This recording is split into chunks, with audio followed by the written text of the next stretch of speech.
Germany is fighting charges of genocide at the International Court of Justice for supplying Israel with weapons to fight the terror group Hamas. That term has been used more and more lightly in the news lately.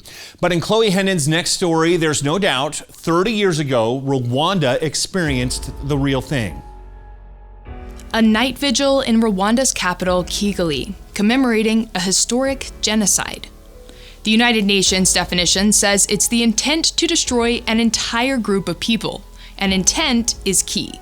Historically, Hutus and Tutsis are two ethnic groups, not all that distinct from each other until ID cards were issued in Rwanda that displayed ethnicity, and Tutsis established themselves as the ruling class under Belgian colonial rule. In 1959, the Hutu peasant revolt overthrew Tutsi power, and more than 300,000 Tutsis fled Rwanda. In 1962, Hutu-led Rwanda gained independence, effectively becoming anti-Tutsi.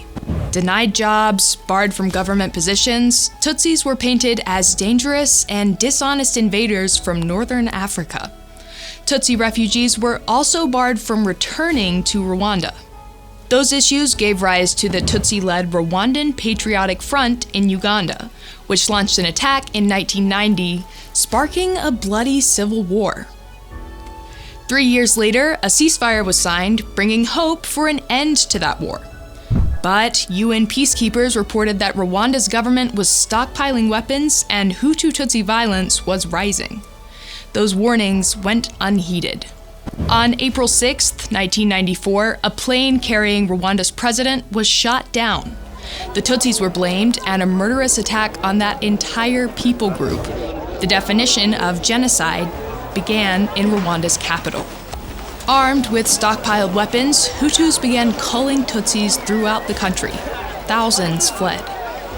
According to the UN, 800,000 were murdered within a few weeks. In July, the RPF gained control of key territories, ousted the Hutu government, and ended the genocide. 30 years on, survivors remember the horrors, but they have hope. It's really a relief for us, the survivors, because at least there are governments, people of good faith, who also want to learn from the lessons of the past, and at the same time to tell us, you were brave. There's a brand new sight experience waiting for you and your family. Let's build news literacy to better live out the gospel. If you like that story, do me a favor, tap the like and subscribe button below.